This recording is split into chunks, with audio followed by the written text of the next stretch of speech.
Hello. Today's story comes from the brothers Grimm, who were two brothers named Jacob and Wilhelm who lived in Germany over 200 years ago, and they loved collecting stories. A bit like us, really. And many of their stories we actually know very well, and some of our favourite films are based on the stories that they collected.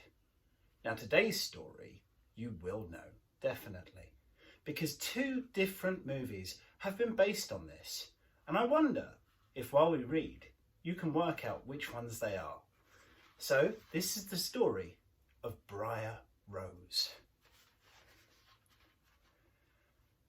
Once upon a time there lived a king and queen who had no children, and this they lamented very much. But one day, as the queen was walking by the side of the river, a little fish lifted its head out of the water and said, "Your wish shall be fulfilled, and you shall soon have a daughter." What the little fish had foretold soon came to pass, and the queen had a little girl that was so very beautiful that the king could not cease looking on it. He determined to hold a great feast and invited not only his relations, friends and neighbours, but also the fairies, that they might be kind and good to his little daughter. Now, there were 13 fairies in the kingdom, and he only had 12 golden dishes for them to eat out of. So he was obliged to leave one of the fairies without an invitation. The rest came, and after the feast was over, they gave all their best gifts to the little princess.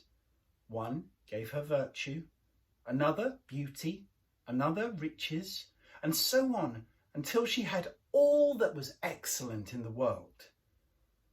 When the 11th had done her blessing, the 13th, who had not been invited and was very angry on that account, came in and determined to take her revenge.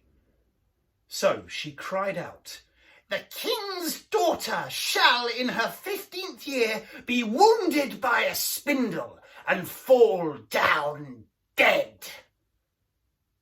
Then the 12th, who had not yet given her gift, came forward and said that the bad wish must be fulfilled, but that she could soften it, and that the king's daughter should not die, but fall asleep for 100 years.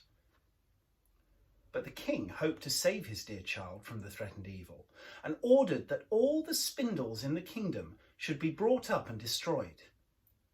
All the fairies' gifts were, in the meantime, fulfilled, for the princess was so beautiful, so well behaved and amiable and wise, that everyone who knew her loved her.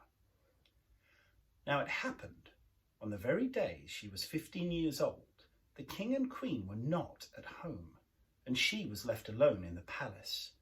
So she roved about by herself, and looked at all the rooms and chambers, till at last she came to an old tower, to which there was a narrow staircase ending with a little door.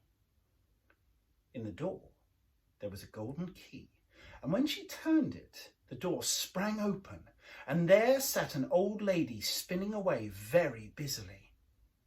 "Why, how now, good mother?" said the princess. "What are you doing there?" "Spinning," said the old lady, and nodded her head. "How prettily that little thing turns round," said the princess, and took the spindle and began to spin. But scarcely had she touched it before the prophecy was fulfilled, and she fell down lifeless on the ground.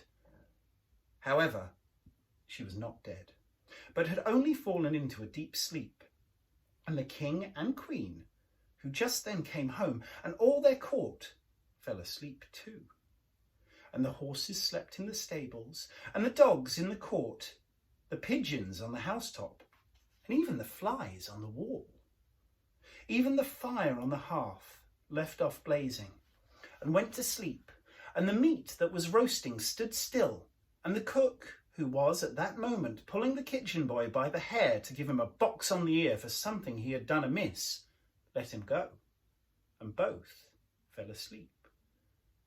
And so everything stood still and slept soundly. A large hedge of thorns soon grew round the palace, and every year it became higher and thicker, till at last the whole palace was surrounded and hid, so that not even the roof or the chimneys could be seen. But there went a report through all the land of the beautiful sleeping Briar Rose, for so was the king's daughters called, so that from time to time several king's sons came and tried to break through the thicket into the palace. This they could never do, for the thorns and bushes laid hold of them as if they were hands, and they were stuck fast and died miserably.